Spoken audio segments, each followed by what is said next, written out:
And this one, bear with me, we're doing it just pretty fresh. He gave me this can. I know nothing about this. So he was just in Maine. They're in Portland, Maine. This is Lone Pine Tessellation. Tessellation. Mosaic hopped. This is sort of like the adventure you go through, seeing this, like what is it? Like, how good is the packaging? Not very great.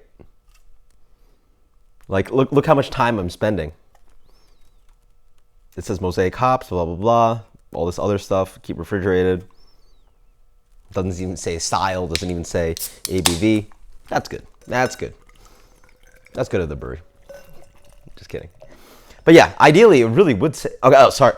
Wow, that is dumb. 8.1%. There you go. It's like barely hidden right by this side. And it's like very small words, Mosaic double IPA. All right, so it is there. It's just very hard to see. Tessellation, Mosaic double IPA, Portland, Maine.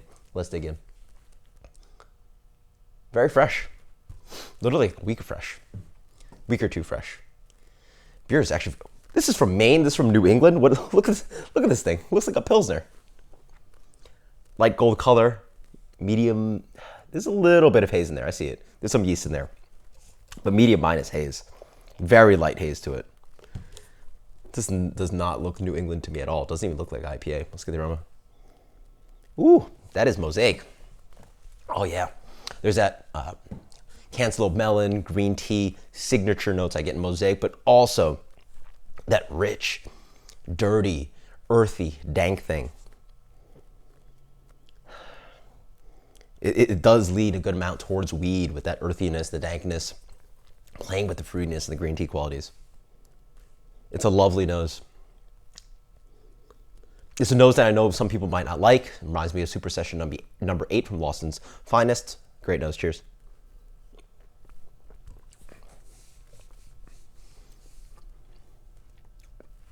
It's pretty good.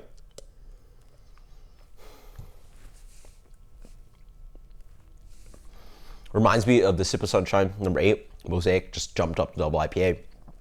Good amount of booze on this one. Shows you the alcohol on the mouthfeel. I mean, again, perception affects your palate, or what you perceive on your palate.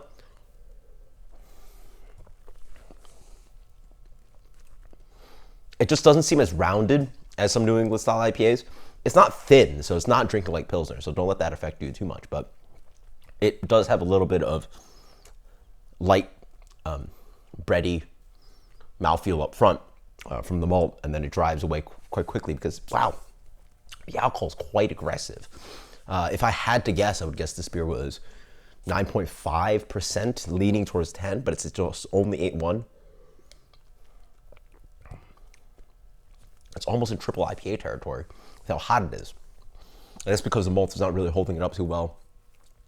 And maybe the hops are playing that kind of weird fusel flavor, weird dankness kind of thing where it's like so intense that it almost reminds you of alcohol. But no, I'm like sensing alcohol in this one, so it's a little too intense on there. Flavor follows. You get that green tea flavor, that melon, that bright, grassy, Mosaic thing. Pretty, chivy. A little zest of lime in there possibly. But then like earthy throughout the palate. It's cool. It's a good example of how you can use Mosaic. It's cool to see pretty clear beer, even though it's unfiltered. There's tons of yeast. I can see the yeast, but it's just clear beer. It's cool to see clear beer coming out of New England. It's a different change to it. Alcohol's a little aggressive for me. As for rating,